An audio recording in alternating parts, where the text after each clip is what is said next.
Et on se retrouve pour notre rubrique C'est mon histoire. Aujourd'hui, je reçois les pasteurs Mathieu et Vanessa Turpin de l'église Le Centre à Ottawa. Bonjour à tous les deux. Bonjour. Comment ça va aujourd'hui? Très bien. Ça va bien, merci. Super. Merci d'accepter cette invitation. Vous allez nous parler de l'histoire de votre fils Kylian qui a reçu un diagnostic à l'âge de 16 ans. Vous allez nous partager tout ce parcours en fait que vous avez eu avec lui, les victoires, les moments plus difficiles d'un enfant qui a des besoins spéciaux puisque c'est un diagnostic d'autisme qu'il a reçu. Et on va commencer son histoire au début. Vous avez eu ce beau petit bébé. Et à partir de quel âge vous avez commencé à remarquer qu'il y avait quelque chose de spécial avec lui? Alors, je dirais, moi, à 13 mois, 12-13 mois, parce qu'il ne voulait pas manger son gâteau d'anniversaire. Donc, les textures, il avait refusé. Tout devait être broyé. Et là, j'ai commencé à me dire qu'il y a quelque chose de bizarre. Puis après, il a marché plus tard, pas été à quatre pattes, vraiment. Et puis, ça a pris du temps jusqu'à ce qu'il marche. Et puis ensuite, il ne regardait pas dans les yeux. Et puis, à l'âge de 2 ans, il a eu sa sœur. Et là, il y a eu beaucoup de comportements. Mais tu te dis, oh, ben, c'est jaloux. Puis à 2 ans, on dit, c'est la crise du 2 ans, justement. Donc, tu te dis, bon. Mais après 3, 4, je commence à me poser des questions parce que, justement, tu vois ton autre enfant qui évolue, puis tu vois que l'autre, il dépasse le premier. Et je dis, là, au niveau du comportement, c'est quand même bizarre. Puis je me disais... Bon, en tout cas, après, il y a la scolarité, 4-5 ans, ça se passe pas très bien, il n'est pas autonome. À l'école, tu as l'agenda qui revient toujours avec des notes. À chaque fois qu'il rentrait de l'école, qu'il descendait de l'autobus, j'avais un petit peu ce nœud au ventre. Qu'est-ce qu'il y a d'écrit dans l'agenda encore, tu vois? Et on se posait des questions. Et à l'âge de 6 ans, on l'a fait évaluer. Parce qu'ils ont voulu le faire évaluer à l'école. Et puis là, il y avait un diagnostic de déficit d'attention. Et puis, je me suis dit, bon, ben c'est ça, qu'est-ce qu'on fait? Donc, on s'est lancé dans les suppléments alimentaires, changement aussi de routine un petit peu, puis qu'il soit le maximum qu'on pouvait faire de nous-mêmes. L'alimentation, les suppléments, ce n'était pas suffisant pour sa concentration. Donc, le médecin a dû prescrire le Ritalin. Et je sais que les gens vont entendre le mot Ritalin puis vont dire « Oh non! » Mais pour notre situation, c'était une question de scolarité, de vie sociale, de vie de famille, de vie d'église aussi, avec nos responsabilités. C'était un choix qu'on a dû faire et c'était un choix qui était temporaire. Et puis, pour le moment présent, donc, je veux dire, s'il avait eu besoin de lunettes, je lui aurais mis des lunettes. Là, il avait besoin de quelque chose pour la concentration, l'école et son social. On a pu lui offrir. Et ça a fait une différence. Oui, 100%. Je veux dire, on a vu, surtout la nutrition aussi a beaucoup aidé. Du fait que je me rappellerai toujours lorsqu'on était en voiture, puis il a commencé à nous parler après 1 semaine d'avoir changé sa nutrition. Alors, il a commencé à nous parler, puis nous, on était sous le choc, quoi, il nous parle comme d'un sujet pertinent, d'une famille, tout ça. Mais on a dû s'ajuster, quoi, tranquillement, avec surtout le premier diagnostic d'un professionnel qui dit « Oh, il y a déficit d'attention. » À ce moment-là, on était OK, qu'est-ce qu'on fait? Comment est-ce qu'on gère ça? Comment est-ce qu'on... Et puis après ça, il y a toute la question aussi qu'on commence à se blâmer. Tu vois, est-ce que c'est à cause de moi? Est-ce que c'est à cause de toi? C'est génétique? C'est pas génétique? Alors, il y a tout eu ça, ces enjeux-là, puis, mais éventuellement, je pense que...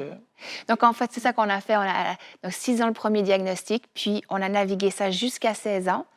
Et là, à 16 ans, j'ai quand même quelque chose qui ne va pas. Puis j'étais entourée de professionnels qui m'ont dit je viens à la maison, je fais un tour, on regarde qu'est-ce qui se passe. Je le vois dans son milieu, je te dis s'il faut que tu ailles vraiment pour une évaluation, une grosse évaluation psychologique chez un psychologue. Et oui, chez un psychologue, parce qu'on peut, en tant que chrétien, aller consulter un spécialiste de santé mentale. C'est pas... on ne va pas en faire un tabou, c'est pas démoniaque. On peut consulter un psychologue pour un diagnostic et de là avoir des outils. Donc, on l'a fait.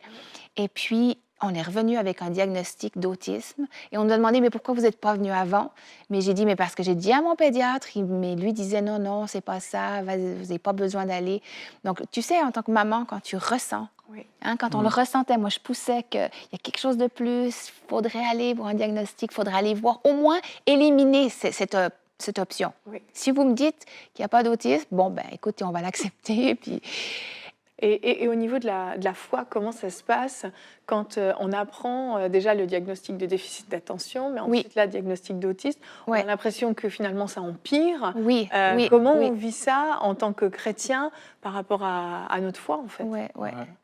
Mais je pense vraiment que c'est une question, comme tu disais tout à l'heure, si tu as besoin de porter des lunettes parce que tu as un problème avec tes yeux, là, c'était juste une question aussi de problématique avec connexion au niveau de certaines cellules. Il y a des connexions qui ne se faisaient pas. En même temps, il y a le côté, on a tout fait nos recherches, est-ce que c'est spirituel? On a lié, on a prié, on a prié. Puis souvent, les gens viennent nous voir, « Ouais, mais je pense vraiment que c'est spirituel. » Oui, on a prié. Mais en même temps, c'est comme Dieu a mis aussi les médecins, il a mis tout un système aussi en place pour nous aider à traverser certaines épreuves, certains éléments comme ça qu'on ne comprend pas. Et nous, on a dû apprendre par rapport à l'autisme, c'est quoi, et surtout aller chercher des outils, comment gérer, comment... Au quotidien. Oui, au quotidien, comment nous aider à le gérer, mais en même temps, comment se gérer. Parce que dans le fond, oui, tu as l'enfant, c'est difficile pour lui, c'est difficile pour nous de le comprendre, mais après ça, on se revient sur nous-mêmes. Oui, on dit, ah, mais c'est peut-être notre faute, qu'est-ce qu'on n'a pas mangé, qu'est-ce qu'on a mangé, quel genre d'injection on a reçu, quand on était jeune, toutes ces pensées-là qui viennent. Puis durant la grossesse, qu'est-ce que j'ai fait, qu'est-ce que j'aurais dû faire, qu'est-ce que j'aurais pu faire, les premiers mois... manger de beurre de pinot, qu'est-ce qui est arrivé? Les premiers mois de nutrition aussi, est-ce que j'ai donné des céréales trop vite? Tu poses toutes ces questions de culpabilité-là. Et il a fallu faire ce deuil, de se dire, OK, bon, on a un enfant qui est différent. C'est vraiment une phase de deuil aussi.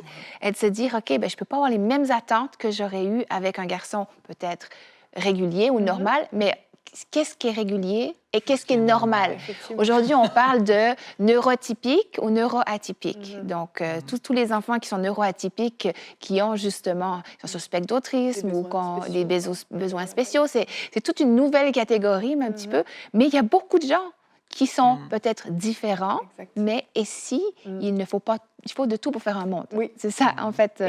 Et Kylian, comment ça se passe après sa scolarité? Parce que c'était difficile au primaire, au secondaire. Comment ça va? Est-ce qu'il arrive au bout? Ce qui s'est passé, c'est qu'en deuxième année, ils l'ont évalué et ils ont dit il n'ira pas plus haut, il va plafonner en deuxième année. Ça ne sert à rien de le pousser au niveau de son quotient intellectuel, sa capacité. C'est à peu près 7 ans. 7-8 ans, oui, 7-8 ans. Donc, lui, on lui a fait redoubler la deuxième année. Et ça n'allait toujours pas. Donc, on l'a changé dans une école privée chrétienne. Et là, ça a été très, très bien à son rythme. Il a eu beaucoup d'appui. Et il a gradué à l'âge de 19 ans, donc une année en retard. Il a gradué de l'école secondaire. Et il a eu son diplôme. Il était fier. Il a fait même le discours en français, en anglais et en espagnol. Donc, pour nous, ça a été vraiment une fierté. On était vraiment fiers parce que, tu sais, lorsque tu reçois un diagnostic, nous, on a refusé, dans le fond, pas le diagnostic, mais ce que les professeurs disaient, ce que les spécialistes disaient, mais il y a vraiment des difficultés d'apprentissage, puis ça va être impossible, tu sais, dans leur langage. Puis nous, on a refusé ça, on a dit non. On va le pousser tant qu'on peut le pousser. Je puis tout par ceux qui me fortifient, puis là, tu sors tous les versets bibliques que tu connais, puis tu dis non, mon fils va réussir. Puis j'ai toujours dit, d'ailleurs, depuis qu'il est jeune, tu vas pouvoir réussir dans tout ce que tu veux. Si tu mets ton cœur, puis tu veux vraiment réussir, tu peux réussir, puis finalement... Il a réussi l'école secondaire, c'était déjà comme ouf. Ensuite, il a appris une formation. Ben oui, en plus. Il s'est lancé en environnement forestier, c'est ça? Tout ce qui est horticulture. Oui, et puis tout ce qui est aussi la faune, la flore, il aimait beaucoup, il avait une facilité, une mémoire. Donc, en fait, ces enfants, tous les enfants même, il faudrait pouvoir les orienter dans quelque chose dans leur force. Parce que si on veut les exposer aussi à une réussite, on lui a suggéré de prendre une formation avec... où il va pouvoir utiliser sa mémoire puis avoir des bonnes notes. Et il a apprécié, il a appris les feuilles, le nom des arbres. On a tous appris le nom des arbres.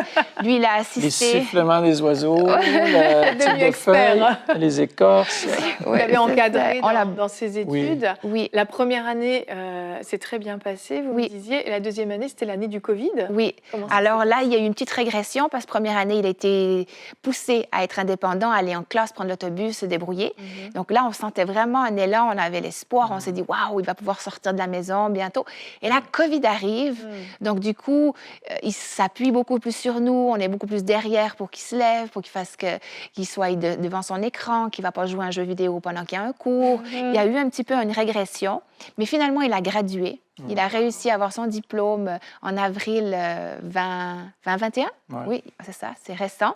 Et il a pu travailler tout l'été en horticulture et en cuisine aussi cet été.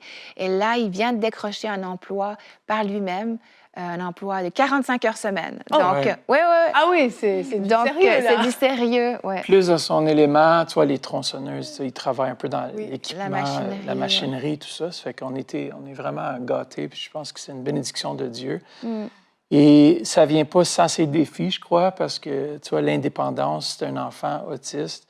C'est pas la même chose qu'un enfant régulier qui a une vision pour, tu sais, aller fonder un foyer, puis il veut, mais c'est pas comme une priorité, tu vois. C'est Pour lui, ça. il veut rester chez maman, papa, c'est cool, je suis bien. Oui, mais nous, on a ça le tu sais, non, tu resteras pas ici toute ta Il vie. là, existe tu sais. autre chose. Il existe autre chose, fait C'est que- ça. Donc, C'est des belles victoires pour vous quand même Oui. par rapport Ah à oui. ce qui avait été déclaré sur sa vie. 100%. mais bien Et sûr. le positionnement que vous avez eu, la foi que vous avez Ouais. manifestée, les prières que vous avez C'est faites, ça, absolument. ont porté leurs fruits finalement. Oui, Hein. c'est Est-ce ça. que vous auriez, pour terminer, un mot d'encouragement pour des parents qui traversent une situation comme celle-là, qui viennent peut-être d'avoir Ouais. un diagnostic sur un de leurs enfants? Oui. Mais moi, je dirais ceux qui suspectent qu'il y a quelque chose qui ne va pas, puis tu sens dans le fond de ton cœur de maman qu'il y a quelque chose de plus, vas-y pour un diagnostic. Et celles qui ont eu le diagnostic, on ne se décourage pas. Parce que diagnostic, c'est juste un mot. Oui. Et puis, ces enfants-là, ils nous surprennent. Et puis, le cerveau est tellement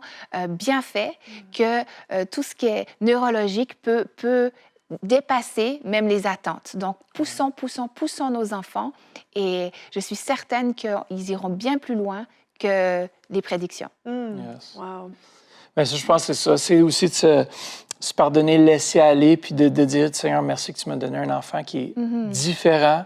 Et j'accepte, dans le fond, c'est d'accepter ce fait-là, qui sera peut-être jamais comme un autre, mais qui va être différent, puis va C'est être ça. Kylian, ça va être notre fils. C'est ça. On va toujours l'aimer, on va toujours...